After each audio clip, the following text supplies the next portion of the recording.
नमस्कार, current affairs की इस वीडियो में आपका स्वागत है। सबसे पहले एक प्रश्न को हम लोग देख लेते हैं, रोमानिया के वर्तमान राष्ट्रपति कौन है? तो इसका उत्तर होगा निकोसो डैम। निकोसो डैम जो है वो रोमानिया के नए राष्ट्रपति बने हैं। और अगर रोमानिया को हम लोग देखें तो यह यूरोप में स्थित एक देश है। इसका पड़ोसी देश जो है, एक तरफ इसका पड़ोसी देश जो है पूर्व की ओर यूक्रेन है, उसके अलावा है मोल्डोवा, और यहाँ पर उत्तर में भी यूक्रेन इसके स्थित है। इसके अलावा इसके पश्चिम में अगर देखें तो हम लोग हंगरी है, और दक्षिण की ओर देखें तो सर्बिया और बुल्गारिया है।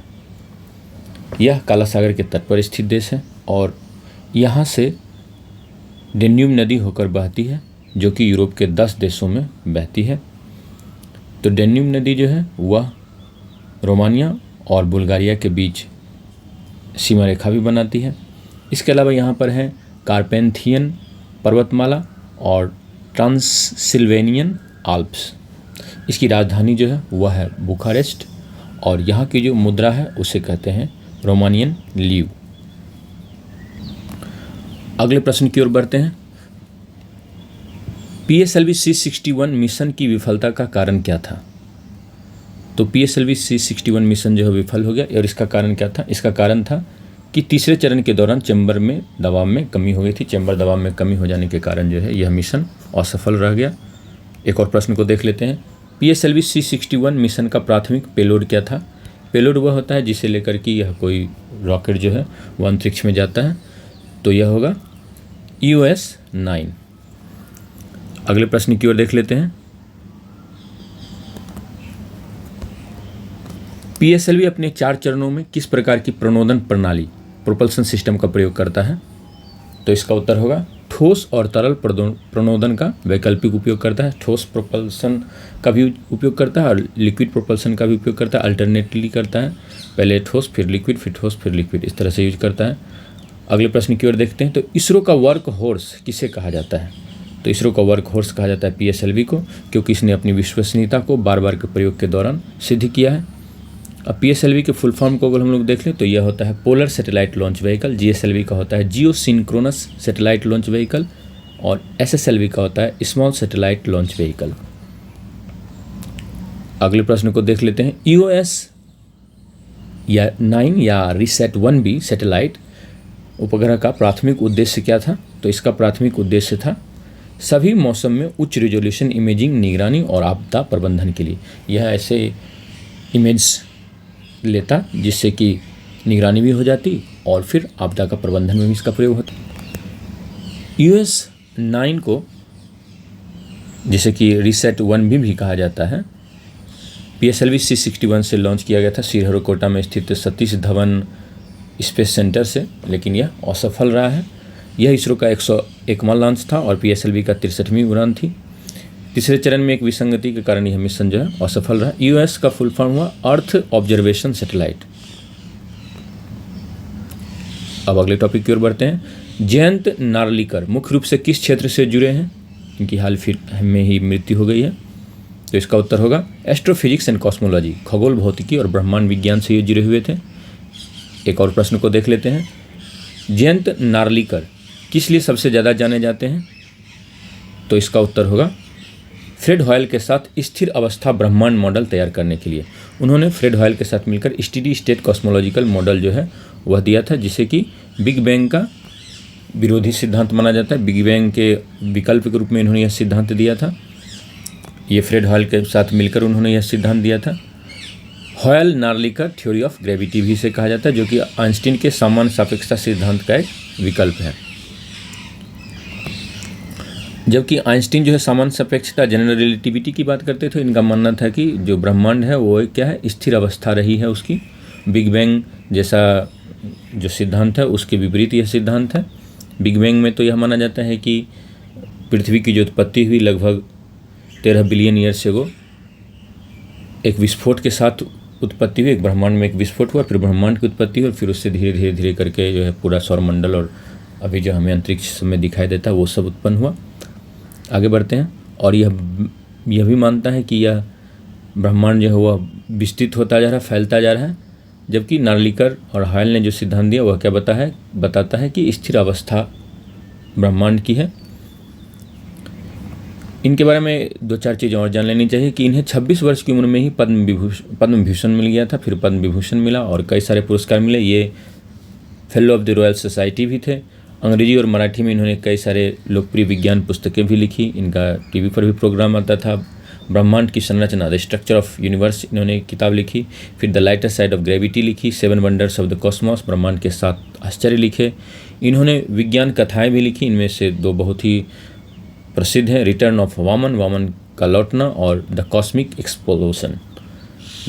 एक्सप्लोजन, तो ब्रह्मांडीय खगोलीय विस्फोट। अब हम लोग अगले टॉपिक की ओर बढ़ते हैं।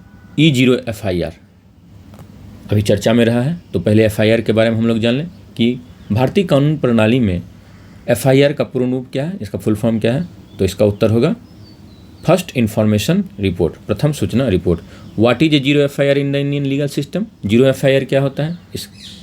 तो इसका उत्तर होगा कि यह एक ऐसा FIR है जिसे किसी भी पुलिस स्टेशन में दर्ज किया जा सकता है और क्षेत्राधिकारी की परवाह किए बिना। आमतौर पर क्या होता है कि 2 थानों के बीच विवाद कभी कभी हो जाता है कि ये हमारे क्षेत्र में नहीं हुआ, हमारे क्षेत्र में नहीं हुआ। तो जीरो FIR जो है यह सुनिश्चित करता है कि जो पीड़ित है उसका मामला किसी न किसी थाने में दर्ज हो और फिर आगे जाकर उचित पुलिस स्टेशन में उस मामले को भेज दिया जाता है। जीरो FIR कॉन्सेप्ट जो है वह क्यों इंट्रोड्यूस किया गया भारत में जीरो FIR अवधारणा क्यों शुरू की गई थी? इसका उत्तर क्या होगा? इसका उत्तर होगा कि क्षेत्राधिकार की संबंधी समस्याओं के कारण गंभीर अपराधों की रिपोर्टिंग में देरी को रोकने के लिए। E0 FIR पहल का मुख्य उद्देश्य क्या है? जो भारतीय साइबर अपराध समन्वय केंद्र, Indian cyber crime coordination centre ने शुरू किया है। तो इसका उत्तर होगा साइबर वित्तीय अपराधों का मुकाबला करने के लिए FIR दर्ज करना सरल बनाना। इसलिए E0 FIR लाया गया है, इलेक्ट्रॉनिक जीरो FIR। अगला प्रश्न देख लेते हैं। इस पहल के तहत एक साइबर धोखाधड़ी शिकायत को जीरो FIR में स्वचालित रूप से परिवर्तित करने के लिए न्यूनतम वित्तीय नुकसान क्या है? कितने का कम से कम न्यूनतम साइबर फ्रॉड होना चाहिए जिससे कि एक जीरो FIR के रूप में जो भी शिकायत, जो ऑनलाइन शिकायत करते हैं वही जीरो FIR में बदल जाएगा ऑटोमेटिकली? तो यह होगा रुपये 10 लाख। कितने दिनों के अंदर शिकायतकर्ता को जीरो FIR को नियमित FIR में बदलने के लिए संबंधित साइबर अपराध पुलिस स्टेशन जाना होगा? तो इसका उत्तर होगा 3 दिन के अंदर जो है उसे जाना होगा। इसका एक मोड भी बनाया गया है, वो आगे हम लोग देखेंगे। कौन सा कानूनी प्रावधान E0 FIR पहल को क्षेत्राधिकार के बावजूद शिकायतों के दर्ज करने के लिए समर्थन देता है? तो कानून की कौन सी धारा इसका समर्थन करती है? तो यह BNSS भारतीय नागरिक सुरक्षा संहिता के धारा 173 के तहत, सेक्शन 173 के तहत जो है E0 FIR दर्ज करने का प्रावधान जो है सुनिश्चित किया गया है। अगला प्रश्न देख लेते हैं। E0 FIR initiative pilot project के रूप में कहाँ पर शुरू किया गया है? तो इसे शुरू किया गया है दिल्ली में। E0 FIR जो है वह शुरू करने वाला जो सिस्टम है उसे लॉन्च किया गया किसके द्वारा? Indian cyber crime coordination centre के द्वारा, जो कि मिनिस्ट्री ऑफ होम अफेयर्स, गृह मंत्रालय के अंतर्गत आता है। और इसकी जो सबसे बड़ी विशेषता है कि अगर कोई व्यक्ति राष्ट्रीय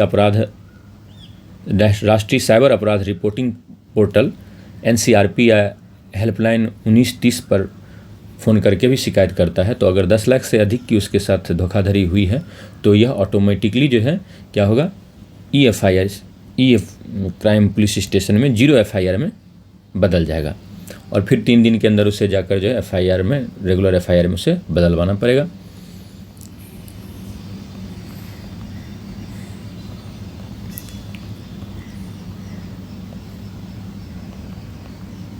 अब जीरो FIR का जो कॉन्सेप्ट आया था वो कब आया था? वो आया था जस्टिस वर्मा कमेटी ने गंभीर अपराधों के समय पर कार्रवाई सुनिश्चित करने के लिए सुझाव दिया था। ये हुआ था 2012 के निर्भया मामले के बाद एक कमेटी बनी थी, जस्टिस वर्मा कमेटी, जिसने कि न्यायिक सुधारों की बात की थी। तो यह जीरो FIR का कॉन्सेप्ट उसी समय आया था ताकि जो है थानों के बीच विवाद नहीं हो और जनता को न्याय मिल सके, उसकी शिकायतें जो है दर्ज हो सके। तो उसी के लिए जीरो FIR का कॉन्सेप्ट आया है। I4C का पूर्ण रूप क्या है? तो इसका पूर्ण रूप क्या है? इसका पूर्ण रूप है Indian cyber crime coordination centre, भारतीय साइबर अपराध समन्वय केंद्र। भारत के गृह मंत्रालय द्वारा स्थापित I4C पहल का प्राथमिक उद्देश्य क्या है? I4C पहल का प्राथमिक उद्देश्य क्या है? इसका प्राथमिक उद्देश्य यही है कि भारत भर में साइबर अपराध का समन्वय करना और उसका मुकाबला करना। इसकी स्थापना जो है 2020 में इसका उद्घाटन किया गया था गृह मंत्री अमित शाह के द्वारा। अगले टॉपिक की ओर बढ़ते हैं। बायोडिग्रेडेबल सामग्री के संदर्भ में PBAT का पूर्ण रूप क्या है? तो इसका उत्तर होगा पॉलीब्यूटिलीन एडिपेट टेरेफ्थलेट। ये क्या है आगे हम लोग देखते हैं। PBAT की एक प्रमुख विशेषता क्या है जो इसे पर्यावरणीय अनुप्रयोगों के लिए उपयुक्त बनाती है? तो इसका उत्तर क्या होगा? यह पूरी तरह से बायोडिग्रेडेबल है और खाद बनाने योग्य है। इससे कंपोस्ट बनाया जा सकता है।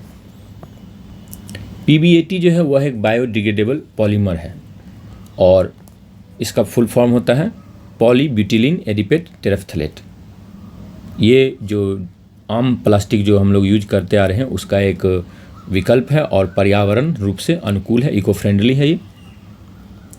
ये एडिपिक एसिड 1,4-ब्यूटेनडायोल टेरेफ्थलिक एसिड से बनाया जाता है। PBAT का प्रयोग पैकेजिंग में, एग्रीकल्चर फिल्स में और डिस्पोजेबल वस्तुओं में किया जाता है और बाद में इसे अगर अच्छे ढंग से इसकी कंपोस्टिंग की जाए तो यह खाद बन जाता है। तो ये बहुत ही अच्छा उत्पाद है, प्लास्टिक का विकल्प है।